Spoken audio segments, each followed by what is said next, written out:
प्रिय विद्यार्थियों, आज हम पढ़ेंगे कि गुरु जो है, ब्रह्मचारी जो है, गुरु के पास में जब अध्ययन के लिए जाए तो किस प्रकार से वो बैठे और जो प्राणायाम आदि करे उसका कितना समय आदि होता है, कैसे प्राणायाम किया जाता है, गुरु के चरण स्पर्श कैसे करे, इसके विषय में बताएंगे। तो गुरु सदन विधि, तो प्रथम अध्याय के प्रथम प्रश्न का जो प्रथम अध्याय है उसका 49 जो है वो मंत्र में कहा गया है कि ब्रह्मचारी जो है वो जब गुरु के पास में जाए तो पाणिना सव्यम संग्रह्यान अंगुष्टम अधीहि भो इत्ते आमंत्रये गुरु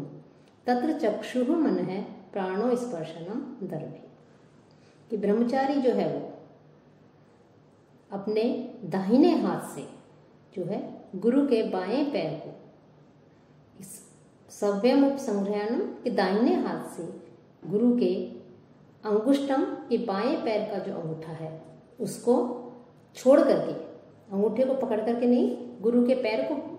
अपने दाहिने, शिष्य का तो दाहिना हाथ और गुरु का जो बायां पैर है उस पैर का जो अंगूठे को छोड़ दे और अंगूठे को छोड़ करके उस पैर को पकड़े और पकड़ करके क्या कहे, अधीहि भो,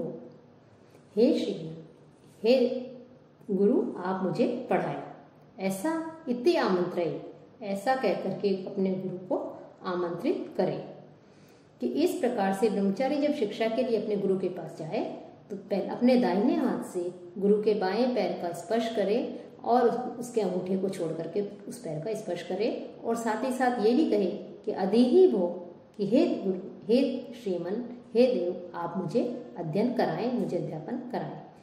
ऐसा कह करके वो जो है फिर गुरु को आमंत्रित करे।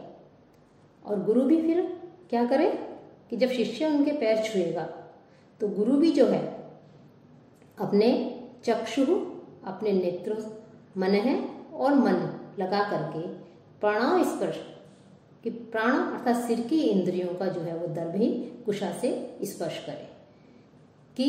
गुरु भी अपने नेत्र, जो शिष्य उनके पास में शरण में आए हैं, अध्ययन के लिए आए हैं, उनका चरण स्पर्श कर रहे हैं, तो गुरु का भी कर्तव्य बनता है कि वो उन्हें आशीर्वाद दे, उन्हें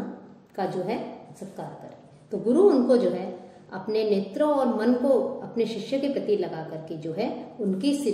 सिर की इंद्रियों का जो है कुशा से, जो घास के ऊपर जो पतली नोक रहती है उसको जब चुना जाता है तो उसे कुश कहते हैं, उससे जो है अपने शिष्य के सर का स्पर्श करे अर्थात अपना आशीर्वाद प्रदान करे कि तुम मेरी शरण में अध्ययन के लिए आए हो, मैं तुम्हें अध्यापन कराने के लिए तैयार हूँ, कि मैं तुम्हें शिक्षा देने के लिए, ज्ञान देने के लिए तैयार हूँ। फिर जो प्राणायाम है उसके विषय में बताया कि फिर शिष्य जो है उसे प्राणायाम करने के लिए भी कहा गया है। तो प्राणायाम क्या होता है, प्राणायाम त्रयः 15 मात्रा, कि प्राणायाम कितना करना चाहिए, कि 15 मात्रा तक प्राणायाम करना चाहिए। कि मनु ने कहा है से व्यावृत्तिकाम से प्रणवाम गायत्री शीर्षा सह त्रिहि पठेत आयत प्राण है प्राणायाम है से उच्यते। कि व्यावृत्तियों पूर्वक जो गायत्री मंत्र होता है उसका उच्चारण करना चाहिए प्राणायाम में, और साथ ही साथ प्राणायाम जो किया जाता है उसका समय कितना होना चाहिए, इसके विषय में इस सूत्र में कहा है कि 15 मात्रा तक, 15 मात्रा, कि 15 मात्रा के समय तक। 15 मात्रा कितनी होती है कि एक बार चुटकी बजाने में जो समय लगता है हमें, वह 1 मात्रा का काल होता है। वो 1 मात्रा कही जाती है, चुटकी बजाने का जो समय है वो 1 मात्रा का समय है, 1 मात्रा का काल होता है। तो 15 मात्राओं तक हमें प्राणायाम करना चाहिए।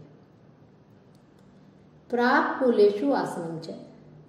और कैसे आसन पर बैठना चाहिए, कि प्राक कूलेशु, कि जिसके जो अग्रभाग है वो पूर्व की ओर हो,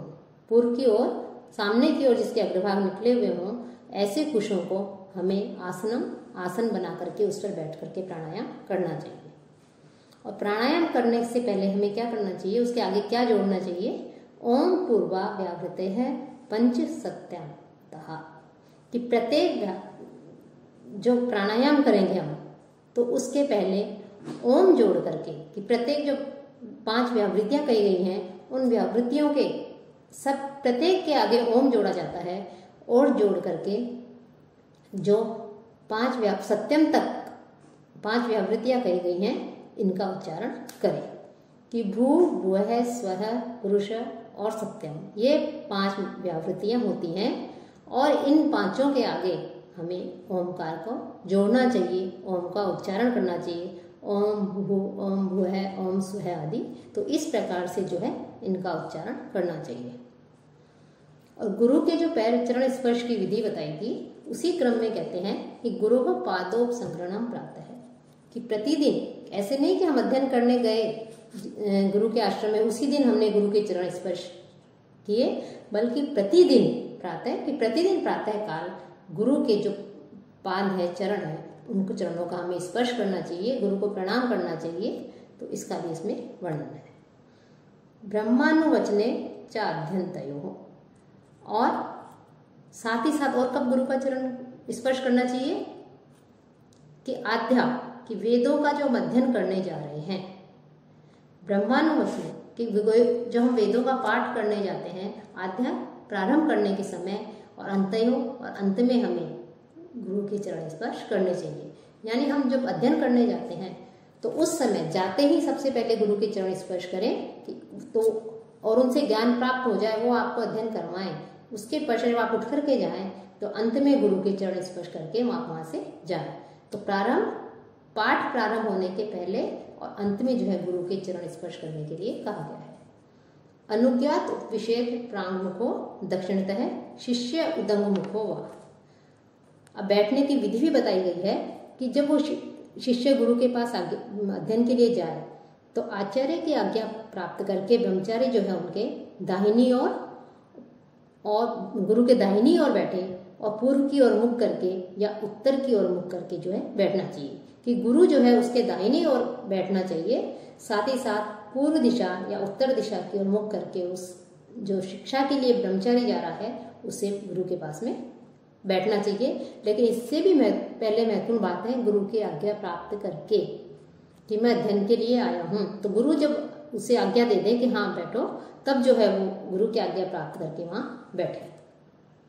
सावित्री च अनुवचनम, और प्रतिदिन का जो अध्ययन है उस अध्ययन के समय सावित्री मंत्र जो है उसका उच्चारण करेंगे, उसका जप करेंगे। इससे पहले भी सावित्री के विषय में बताया गया था कि ब्राह्मण, क्षत्रिय, वैश्य के उपनयन संस्कार की एक अवधि कही गई है, उसके पश्चात वो सावित्री जो मंत्र है उसके लायक नहीं, उसका जो है अतिक्रमण हो जाता है। तो यहाँ पर वो सावित्री मंत्र क्या है उसके लिए कह रहे हैं कि प्रतिदिन के अध्ययन के समय सावित्री मंत्र जो है उसका उच्चारण करना चाहिए कि ओम भूर्भुवः स्वः तत्सवितुर्वरेण्यं भर्गो देवस्य धीमहि धियो यो नः प्रचोदयात्। तो तत्सवितुर, ओम तत्सवितुर्वरेण्यं भर्गो देवस्य धीमहि धियो यो नः प्रचोदयात्, ये सावित्री मंत्र कहलाता है। अर्थात सवित्र जो देवता है उसके इस मंत्र का जाप करना चाहिए, इसका उच्चारण करना चाहिए, अन्य किसी मंत्र का उच्चारण नहीं करना चाहिए अध्ययन प्रारंभ करने के समय। सबसे पहले आदित्य ब्राह्मण आदाने, और गुरु से जब वो वेद का ज्ञान प्राप्त करते समय जो है गुरु के बाएं पैर को दाहिने हाथ से छूने से लेकर सावित्री मंत्र के उच्चारण तक के सारे कार्य आरंभ करने चाहिए। कि जब शिष्य जो है, ब्रह्मचारी जो है गुरु के पास ज्ञान प्राप्त करने जाए तो गुरु के चरण स्पर्श करे। चरण स्पर्श की विधि बताई गई थी, उस विधि के अनुसार गुरु के चरणों का स्पर्श करें और फिर सावित्री मंत्र गुरु की आज्ञा प्राप्त करके आसन लेकर के गुरु के पास में उनकी दाहिनी ओर, पूर्व की या उत्तर की ओर मुख करके बैठे। और बैठने के पश्चात जो है फिर वो सावित्री मंत्र का उच्चारण करें। तो इस प्रकार से अध्ययन से प्रारंभ करना चाहिए। ओंकारो अन्यत्रापि, कि सावित्री मंत्र के जो उच्चारण के साथ में ओंकार का उच्चारण कहा गया है, उस समय के उच्चारण के अतिरिक्त अन्यत्र भी प्रतिदिन अध्ययन के समय भी ओंकार का उच्चारण करना चाहिए। हम प्रतिदिन अध्ययन के लिए जाते हैं या हम स्वयं अध्ययन करते हैं तो अध्ययन करने से पहले हमें ओंकार का उच्चारण अवश्य करना चाहिए। अंतरागमने पुनः उपसदन, अब यदि आगमने यदि गुरु और शिष्य अध्ययन कर रहे हैं, उनके बीच में यदि किसी कारण से कोई प्राणी आ जाता है तो पुनः गुरु के चरण स्पर्श करने होते हैं, पहले बताए गए, पुनः दोबारा से जो है गुरु के चरण स्पर्श करके ज्ञान प्राप्त करेंगे। कि कोई जीव आ जाए, जैसे कोई नेवला है, कुत्ता है, मेंढक आदि है, तो गुरु शिष्य के बीच में यदि आ जाते हैं तो आने के पश्चात उपवास के लिए भी कहा गया है कि शिष्य जो है 3 दिन उपवास करे और गुरुकुल से दूर अपना निवास स्थान बनाए।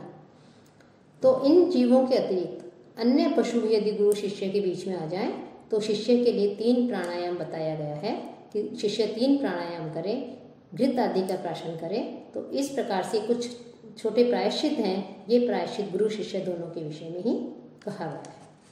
और इसी क्रम में अंत में ये कह रहे हैं इस प्रथम प्रश्न के प्रथम अध्याय में कि यदि शमशान के समीप अध्ययन करते हैं तो वहाँ भी यही प्रायश्चित अर्थात प्राणायाम और घृत प्राशन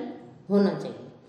तो शमशान के समीप कभी भी अध्ययन नहीं करना चाहिए, लेकिन कभी मान लो ऐसी परिस्थिति हो कि हमें वहाँ गुरु मिल जाए, हमें वहाँ अध्ययन करना पड़े, तो हमें फिर यही प्रायश्चित जो है प्राणायाम घृत प्राशन का प्रायश्चित करना चाहिए। तो ये गौतम धनुष के प्रथम अध्याय के प्रथम प्रश्न का जो प्रथम अध्याय है वो समाप्त होता है। कल हम द्वितीय अध्याय का प्रारंभ करेंगे।